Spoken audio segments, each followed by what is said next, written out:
For those of you that don't know me, or that I don't know you, I'm Brent. Been up here for about a year now, and we're going to talk about science and evolution this quarter. Hey guys. We're going to be talking about science and evolution this quarter. This is something that I've been passionate about for a while, and I will try to talk slowly enough for people to understand. Before we actually get into it, though, let's look at the importance. Somebody wants to turn to 1 Peter chapter 3 and read the verses up there. If anybody was here on Wednesday night and was in Eli's class, this is going to be a bit of a review, but hopefully we'll draw some additional points to what we said on Wednesday. And if you weren't here on Wednesday, those will all be new.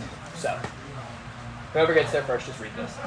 Now who is there to harm you if you are zealous for what is good? But even if you should suffer for righteousness' sake, you will be blessed. Have no fear of them, nor be troubled. But in your hearts honor Christ the Lord as holy, always being prepared to make a defense to anyone who asks you for a reason for the hope that is in you. Yet do it with gentleness and respect, having a good conscience, so that when we are slandered, those who revile your good behavior in Christ may be put to shame. So the very first point that I wanted to draw from this verse is that the rest of this quarter doesn't matter if we're not living right. We can know everything that there is to know. We can know all of the apologetics facts that we're going to cover over the next 12, 13 weeks, whenever we have. But if we're not living right, it doesn't matter. If people can't look at our lives and see that we're different, if we can't live in such a way that people revile us, but they're reviling good deeds, that's not okay. Okay? We need to fix that first. That's, if you remember one thing from this morning, one thing from the entire quarter, it's that. Okay? This is super important stuff. We've got to be living right. Okay? Verse 15 is obviously the central verse of that passage. Anybody know what the word for make a defense is in that verse in the Greek? Apologia. What does apologia mean? To make a defense? What kind of defense? Because we talked on Wednesday about having different types of defenses. This one is actually a very specific type of defense. This is a legal defense. It's not just a feeling. To make a defense here for your faith is not, oh, I've grown up in church and it's just changed my life and I really think that you should come and just be a part of it, right? This is not what that is. That would just be a feelings defense. That would be a personal defense, like we talked about on Wednesday. This is a legal defense. Somebody read Acts 25 and verse 16.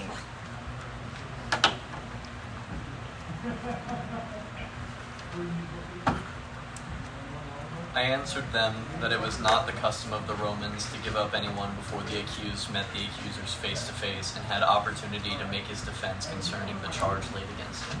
So that make his defense would be the Greek word apologia. That's in literally a legal context. It's a courtroom defense to an accuser. Somebody read Acts 22 and verse 1.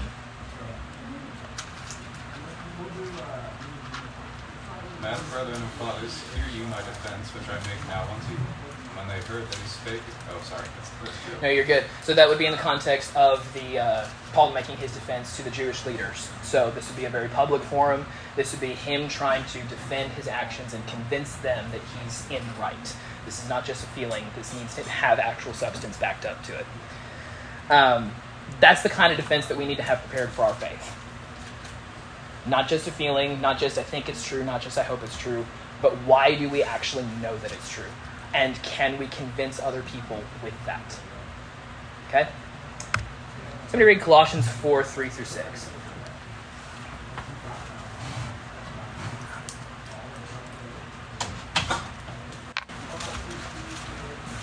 Meanwhile, praying also for us that God would open to us a door for the word to speak the mystery of Christ, for which I am also in chains, that I may make it manifest as I ought to speak.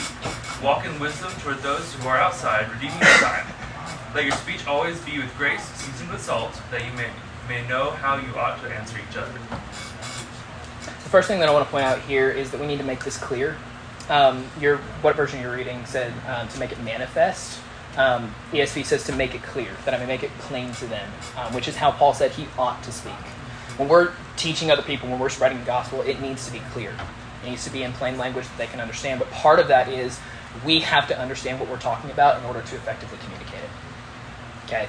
That's part of why we're going to get into some of the sciencey stuff, because as we're going to be talking about the science stuff as it relates to apologetics, we need to have an understanding it here before we ever try and use it out there. Okay? We also talked about on Wednesday how our speech needs to be gracious and seasoned with salt, that we may know how to answer each one. And we talked about on Wednesday that everybody is going to be coming from a different perspective. Two people might be asking the same question, one of them hostile, one of them genuinely asking. Okay, we need to be able to have the wisdom in the situation to discern which one is happening and respond accordingly. I was doing security detail on Wednesday. Is there anything important that I should know? Like, not more than what we're saying. Okay, you're just going to end up saying, we cover this on Wednesday. We cover this on Wednesday. I'm rephrasing it here again a little bit. Okay. If you were in here on Wednesday, a lot of this is review. Brent, just so you know, this is Brent's first class. I just taught a class that had a little bit of overlap. Yeah. So he's hitting the stuff. Okay. Yeah. I wasn't sure if you just kind of gave it over to him for that Wednesday or something. No. Just happened shit. No, Eli stole some of my material, and I told him that live. And we're recovering it because I wasn't about to remake my slides. I mean, it's off the same book. It's, I don't think we can go wrong with the Bible. Okay. One other thing I wanted to point out here is the phrase in the Greek that we may know how to respond to each person is actually one word.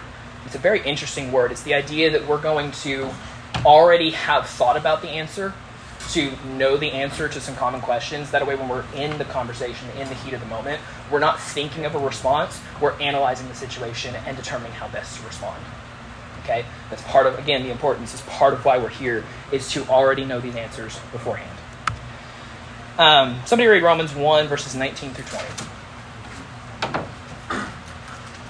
Because what may be known of God is manifest in them, for God has shown it to them. For since the creation of the world, his invisible attributes are clearly seen, being understood by the things that are made, even his eternal power and Godhead, so that they are without excuse. This one's a little bit different than the other two that we've looked at so far. Paul is saying here that nature is a fundamental argument for God's existence. It's pretty self-explanatory. You can look at nature and know at least two things about God: his eternal nature and his Godhead, or his power, essentially. You can know that a God has to exist and that God is extremely powerful just by looking at nature. My question is, what about people that are convinced that evolution is true? If nature can explain itself, is there a need for God? This fundamental argument for God's existence is null and void if evolution is true. That's part of what we're tackling here. Okay? By attacking evolution, by dismantling it, showing it to be what it is, which is false, we're reinstating this argument that nature is a powerful argument for God's existence. Okay. As Christians, I've said this for years. I don't think I coined it. Maybe I did. I'm not going to claim it. We have two purposes as humans here on this earth. One is to get to heaven. The second is to bring as many people along with us as possible. Okay? How do we do that? Okay? An evangelism strategy. There's several, but the one that we're going to base this class around is this one. First, we're going to establish that a supernatural being has to exist because of nature, right? Because of science, because of the laws thereof. A supernatural being has to exist. From there, let's hypothetically say that this supernatural being communicated, let's say in a written form. What would that communication look like? What characteristics would that written communication have that we could look at it and know it couldn't be from human origin? That it had to be from that supernatural being. And from there, we can show the Bible being God's Word. God exists, the Bible being His Word. From there, we can show their sin and their need for a Savior. We're here. Okay, this would be a whole other quarter. I don't know if you want me to teach on this at some point in a future quarter. This would be a whole other quarter we're not going to touch on. This is basically every other Bible class ever, so we're not going to touch on this. We're here.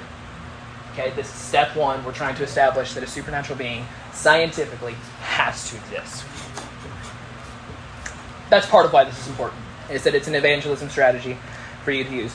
The other reason why I think this is an important topic to study is that it's an encouragement to you and to your faith. We're bombarded by evolutionary claims all the time. We're called unscientific. We're called, you name it. We've probably been called everything, right? And I'm sure that this has caused no small number of Christians to doubt and even abandon the faith entirely. That's not okay, because evolution is not true. We're not being unscientific. So the fact that people have left the faith over this is really sad. And I don't want that to happen to anybody in this room. Anybody in this building, anybody in general, but specifically for you guys. So that's part of what I want to communicate to you, and I'm probably going to say it at least once a week, is that your faith is very well placed. The science that you've heard in high school or college textbooks, the science that you hear from atheists online, none of that actually detracts from God's existence. Your faith is very well placed, as we will see as we move through this. We're not trying to learn all that we can just to sound super smart. We're not trying to always be right and win arguments. We're trying to dispel with doubt. Okay?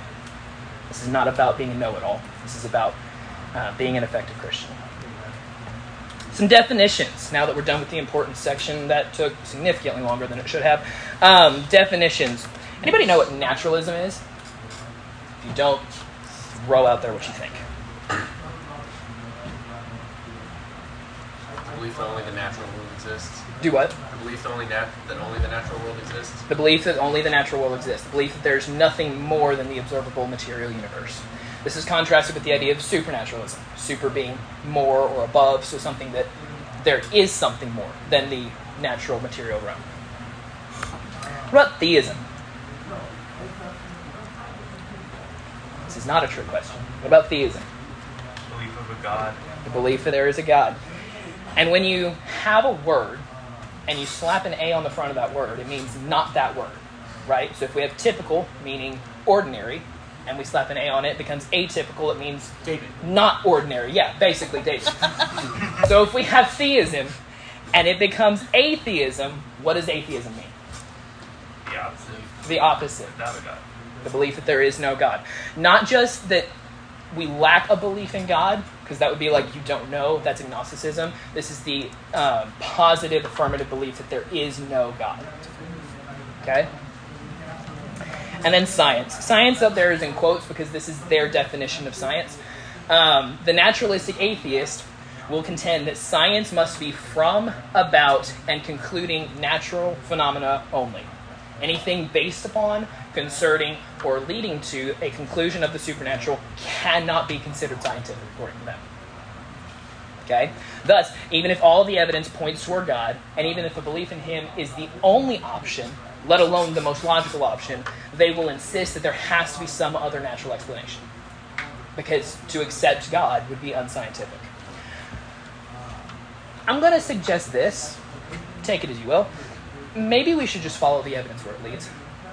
And if the evidence legitimately shows that we came from natural origins and that there is no God, let's all become atheists. Don't kick me out yet, okay? Let's all become atheists if that's what the evidence shows. But if the evidence shows that there has to be a God beyond the shadow of a doubt, let's all become Christians, or let's stay Christians. Okay? Seems reasonable enough. Okay, I'll look ahead. We are going to try, in this class, to be as objective as possible. Now, that is very difficult because everybody has their own bias, but we're going to do our best to be as objective as possible. The last thing that I want this to become is a Christian echo chamber, where I just spout stuff and y'all just believe it, and we assume it all to be true, and then it doesn't actually work in the real world. Okay? I want this to be objective. All of the quotes and the evidence that we're going to look at, I'm trying to pull as much from atheistic sources as possible, let them make their arguments for us, and then see what those arguments say.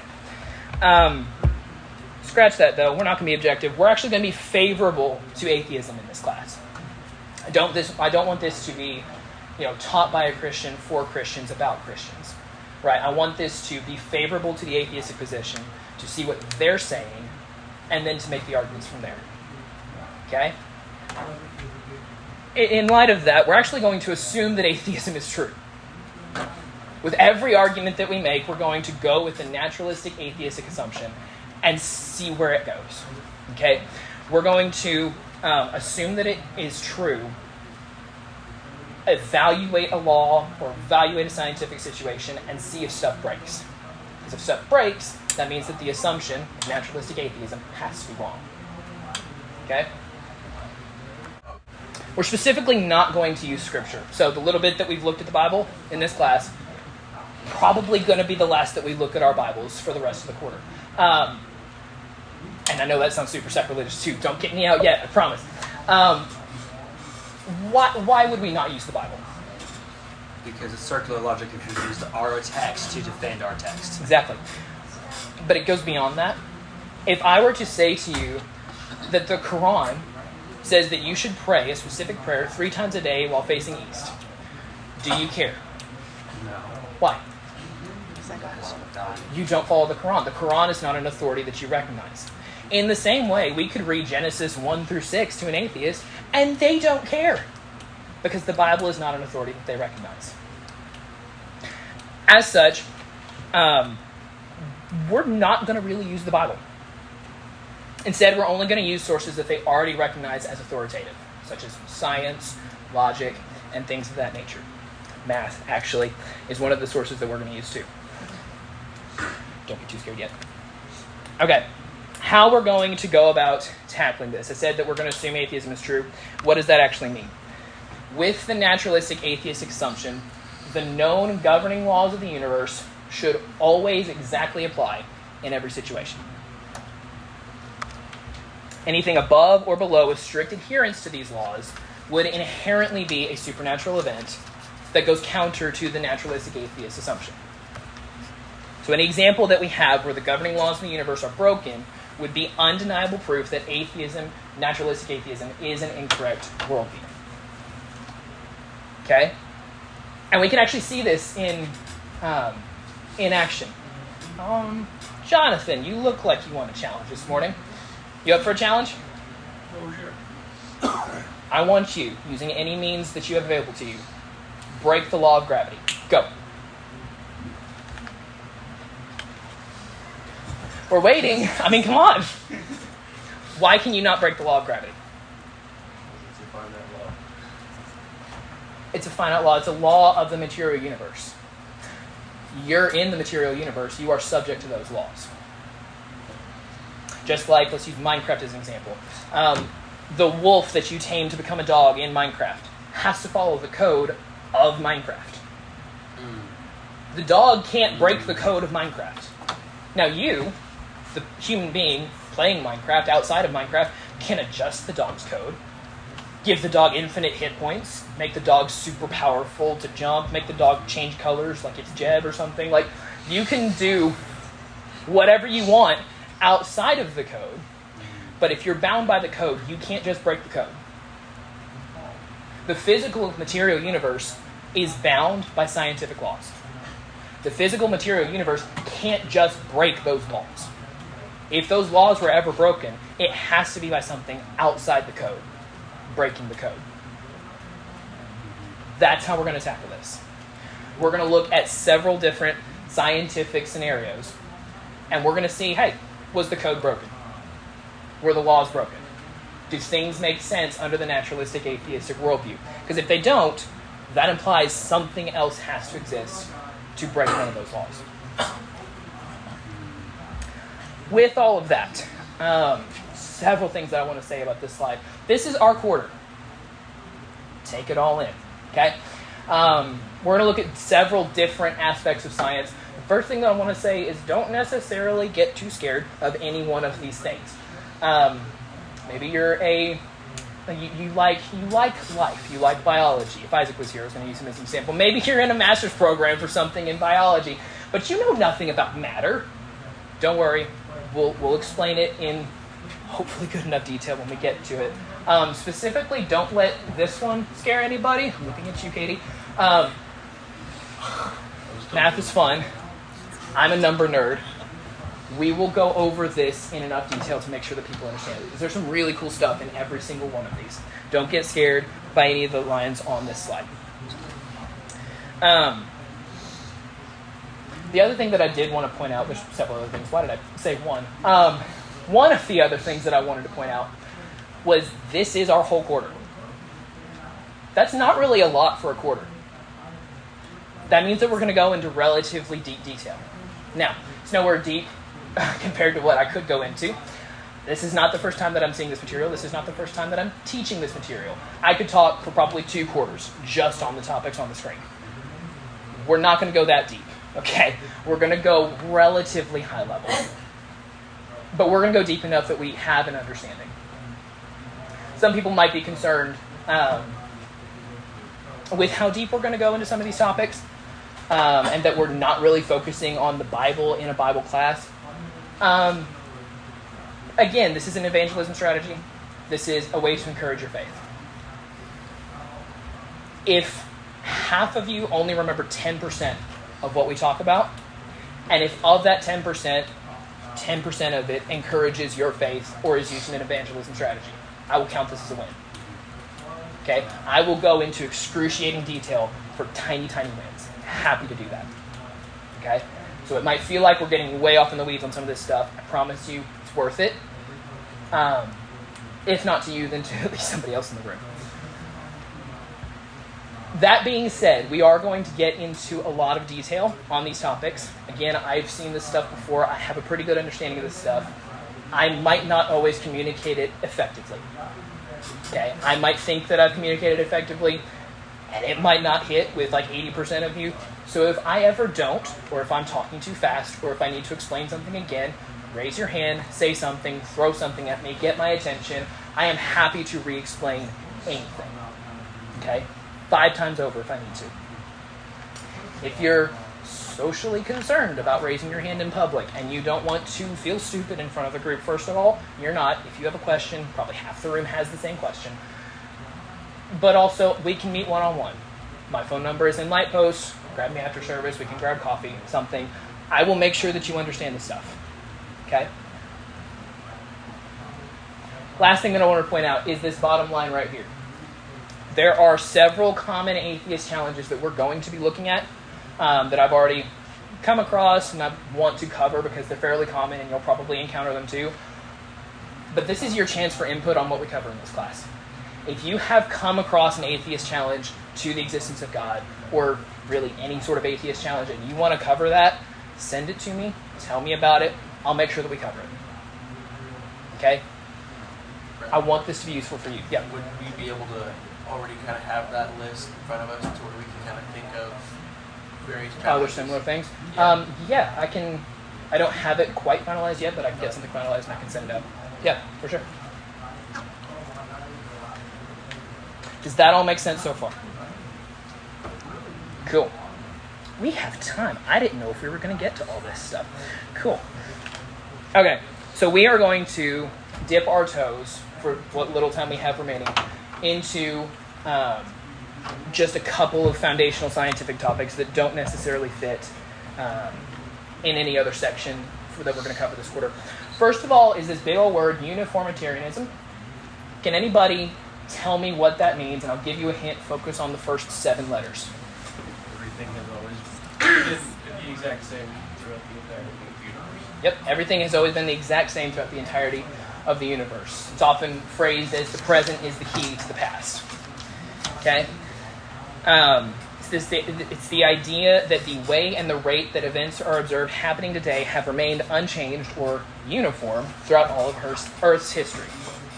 This is contrasted, I can't talk this morning, with the idea of catastrophism. Anybody want to take a stab in the dark on what catastrophism is? Nothing has been the same. Nothing has been the same. There have been catastrophic events that have changed the way and the process in which things are done. For example, rock formation. How are rocks formed? Very carefully. Very, very carefully. Okay, you want to elaborate on that? No? Okay, fair enough. Anybody else? How are rocks formed? Magma compressed in various stages of pressure and or temperatures. Okay, that's one way. That's one type of rock that's formed. Another way... Do I need to separate you two? I'm sleep deprived. I'm That's sorry. fair. That's fair. Another way that rocks can be formed is through sediment deposits. Over long periods of time, little tiny particles of rock can be settling into a pool of water, and under the pressure of that water can harden into rock. There's several different processes. That's one of them. That takes a pretty long time. So So under the uniformitarian assumption, we would say, okay, if we can see a layer of rock, we can estimate about how long that would have taken to form. But that's blown completely out of the window. Completely out of the water. I can't talk this morning at all. If there was a catastrophe, like, I don't know, if rocks form in water from immense pressure and a lot of sediments, maybe a worldwide flood, I don't know, you take it or leave it. But if there was a flood, that could have deposited a lot of sediments and would have created a lot of water pressure and formed many layers of rock very, very quickly. Okay? Oh, I was behind on my slides. Nice. Is the uniformitarian assumption logical, then? No. Because there have been catastrophes that have happened. There have been catastrophes that have happened, and not just have happened, but have happened recently, and seem to happen fairly regularly. It's not just one catastrophe that happened, it's a lot of catastrophes that have happened. And so if catastrophes have happened recently and regularly, why would they have not happened at that rate throughout all of human history? Sort of the uniformitarian assumption of catastrophes happening, if you will. For example, if I were to assume that Arnold services have always started on Sunday at 8:30 and always gone through the 11 a.m. service, never had a Sunday evening service, just because that's what it's been since I've been up here the last 14 months. Is that logical? Is that even correct? No. Just because that's how I observe it happening now doesn't mean that's how it's always happened in the past. Based solely on the way things currently are, you can't really learn anything about the way that things used to be. So, whether it's rock layer formation or radioactive decay, there's nothing really to suggest that things have always been the way that they currently are. To assume such, without any actual evidence, is not logical. And if your entire worldview is skeptical by default, and if by default you only want to believe in things that you can verify or that are based on evidence, you shouldn't really make assumptions that go strictly beyond what the evidence states. If you want to keep your worldview intellectually consistent. And finally, maybe not finally, we'll see. The logical fallacies of evolution. This takes us back to the very beginning of the evolutionary theory, not the beginning of the theory, the birth of the theory, if you will, with Darwin. Anybody know what happened there? What did Darwin do to start the evolutionary theory?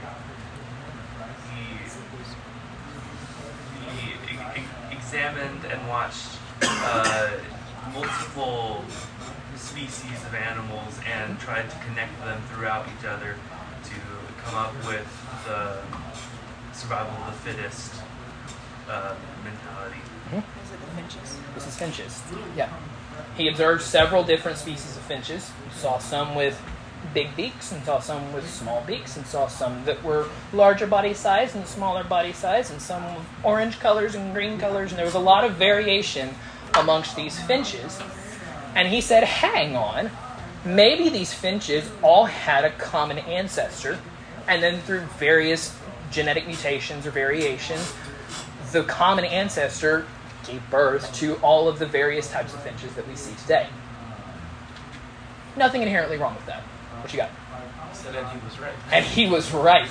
Right, nothing inherently wrong with that. I don't have a problem with that concept scientifically, and we'll get to that in like 2 months. It's okay. Genetics is like halfway down. Genetics was like a lot of the way down, yeah. But before math.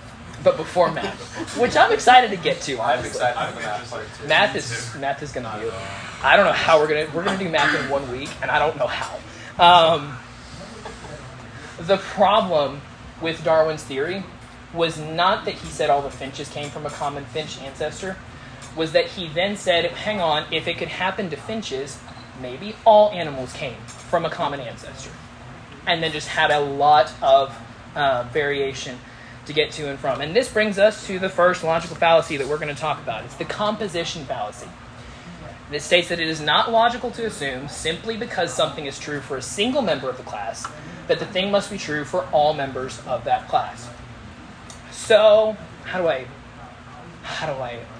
put this into example? Jeff Bezos is a white male and is stupid rich. Okay? Donald Trump is a white male and is stupid rich. And there's several others that we could go through.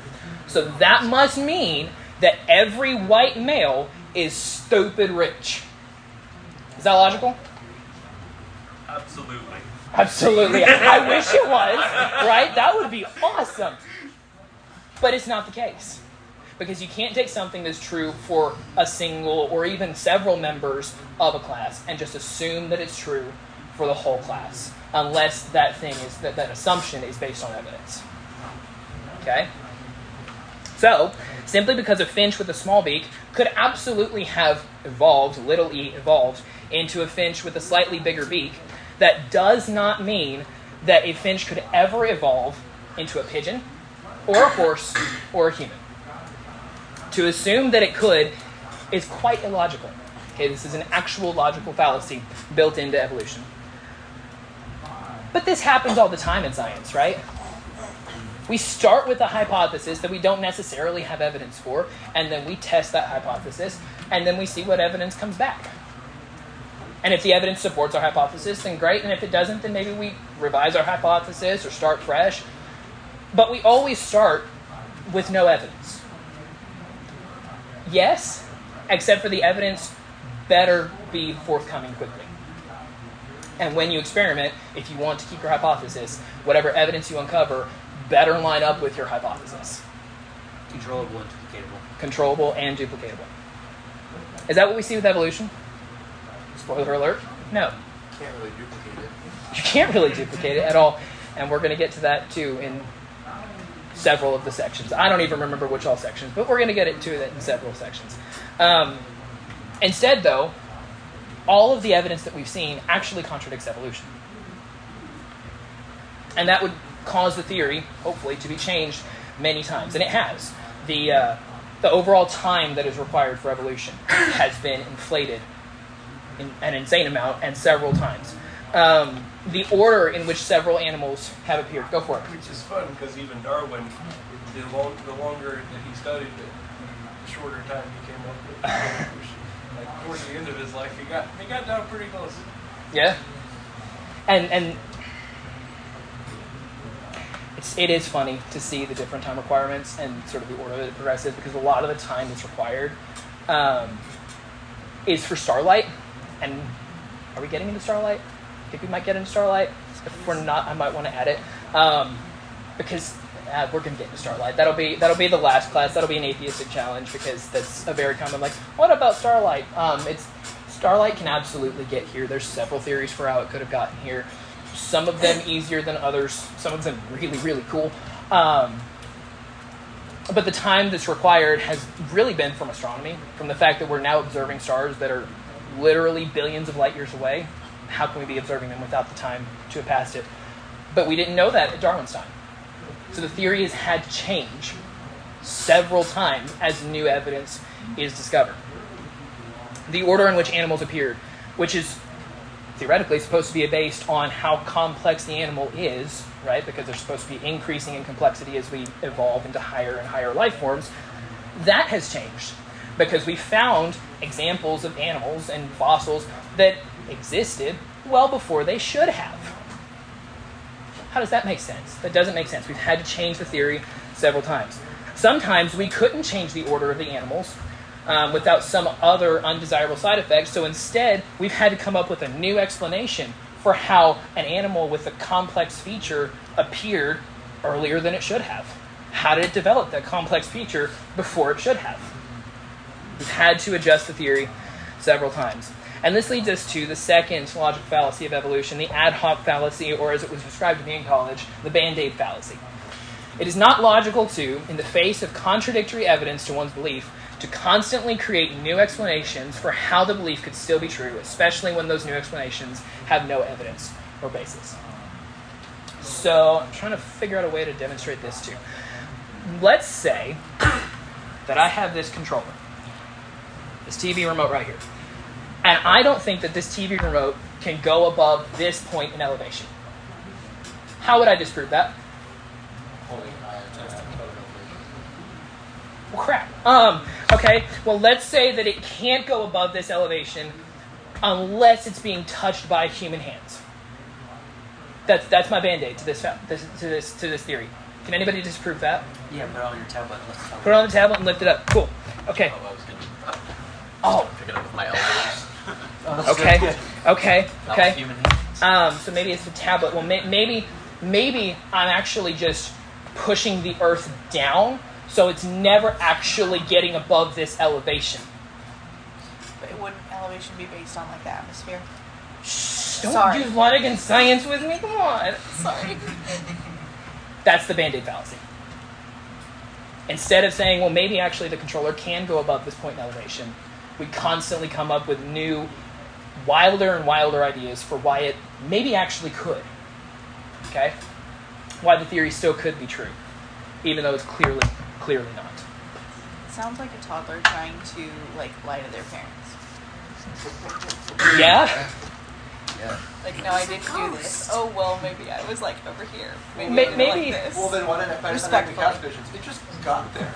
I don't know how it got there. It's just, and we don't have to know how it got there. We just have to assume that it got there somehow, and that's good enough, right? Except that it's not. And I do like that point that you made, that it's like somebody's trying to lie. Because as we're going to get into... Do I need to separate you two now? Yes. As we're going to get into, there is an agenda here. There is an agenda from these scientists. Several of the quotes talk about their grand agenda, or how their scientific process is essentially exclusively serving their purpose of trying to disprove God. Throwing God out the window. Did you also know that 9 out of 10 scientists agree with the firm that pays them? From the what? That doesn't shock me. 9 out of 10 scientists agree with the firm that pays them. That doesn't shock me at all. And that sort of is not in my notes. I can add it to my notes. We're not going to have a slide for it. It's a joke. No, but it's a legitimate thing. We're going to talk about scientific consensus probably in the atheistic challenges, because one of the challenges is, well, who are you? You're not a scientist, right? Scientists all agree that evolution is true. Does scientific consensus actually mean anything? No. So Jared, some of you guys know him. He's doing his PhD at Mizzou, and he's talked about the repeatability crisis and how it's coming to light that a ton of studies over the and by a ton it's like 60% or 70%, something crazy like that, can't be repeated. And Yeah. for something to be legitimate, it has to be repeatable. Testable, repeatable, and falsifiable. Yeah. So it's apparent there's a whole lot of people who, for whatever bias reason, have kind of fudged the numbers a little bit, just to push their stuff out. And that sort of gets us to the core of the issue. And it sort of ties into the fact that we have to be living right. Their side of that coin, they're not really concerned with this. Most people's problem with God is not a logical one. Most people's problem with God is not a scientific one. They might say that it is. Most people's problem with God is a heart one. They don't want to submit to an authority in their life. And if this provides them a way out of that authority, then they're going to latch onto this like it's the end of the world. So part of what we have to learn how to do, and I'm not great at this, I'm not perfect at this, nobody is, God is. Humans are not perfect at this, is to take what we're learning in here, and what we will be learning across the next 12, 13, however many weeks, and figure out how to communicate it, how to break down the barriers of the logic, but then we need to have a strategy for the heart. We've got to show people their heart issue. Because they can claim to be logical, and we can show them that evolution's not logical. Evolution literally has logical fallacies built into it from start to finish. And they're still going to latch onto it because they don't want to submit to God. The only thing we have to do is plant that little seed of doubt. And then, based on our actions and other Christians' actions, help it grow. And help it to see some sort of light. I have to plant, you have to water. Yep. But God gives the growth. But how much of a challenge is it to each of us? Like you said, our actions, other Christians' actions, are the ones that will show that person what it means to be a Christian and will spur that growth. Are we living right? It's kind of like raising children in a sense. Yep. Because as kind of Paul says it, even those who are new to faith are only babes in Christ. You have to treat them as if they need something to be repeated and reaffirmed constantly. If you genuinely think about the church as a family, you can see each other as brothers and sisters. And while I don't necessarily have the direct experience of an older brother, I have experienced an older brother. And I know that, though he hasn't really told me out loud, I understand that he was, during my growth with him, trying to encourage me to grow with him. And not just letting me do my own thing while he does his own business. He was actively trying to help me grow in the way that my parents taught him. And so it's just a cycle, even as brothers and sisters, not just as parents and sons and daughters, to help each other grow. Yeah. And it's a challenge to all of us. None of us are perfect at it. We're all going to make mistakes. But it's just, again, like I said at the top of class, if you get one thing out of today, if you get one thing out of the rest of the quarter, make sure your life is right. That will be the most effective evangelism strategy. This is all cool. This is all really important stuff to study, and that's why we're spending a quarter going over like 6 lines of text. But it all means nothing if you're not living right. Okay? And or that your heart's not pointed in the right direction. And or that your heart's not in the right direction. Your heart has to be right. Because you can live a good life. You can be that old nice lady down the street, have nothing bad to say about her, but if your heart's not towards the Lord, then yeah. That was one bell. How many minutes do I have? 5. Cool. Okay. I mentioned scientific consensus, and we'll cover this more later. Really quickly, though, to put a bow on that. Why should it not matter what scientific consensus states? Because if 9 out of 10 scientists tell me that a toothpaste is good and it has motor oil in it, does that make the toothpaste good? No. This isn't voting in an election. Majority doesn't rule. Majority doesn't rule. Truth rules. And the evidence rules. And differentiating that is huge. If you look at a scientific report, wish I had a slide for this because this is going to sound really all over the place. If you look at a scientific report, if they've done a study or whatever, and you look at the actual paper write-up of it, you're going to have a section at the top called the abstract, and that is a summary. You're going to then have the introductory bits which describe the problem and describe how they're trying to tackle the problem. You're going to have the methodology, which is specifically how they went about studying the problem. You're going to have the results, which are all the tables and the lines of text and the numbers and all the stuff that you scroll by if you're doing research for a college paper to get to the conclusion, which is their thoughts on what the results mean. Scientific consensus is that bottom section. It's subjective. It's, here's what I think, but what I think is going to be based on my preconceived notions, my biases. It's not the objective truth. The science, the evidence, the objective truth that we're going to be looking at is the results section. It's the section that, hey, we did this scientific study, here were the results. What those results mean are going to mean different things to different people with different interpretations.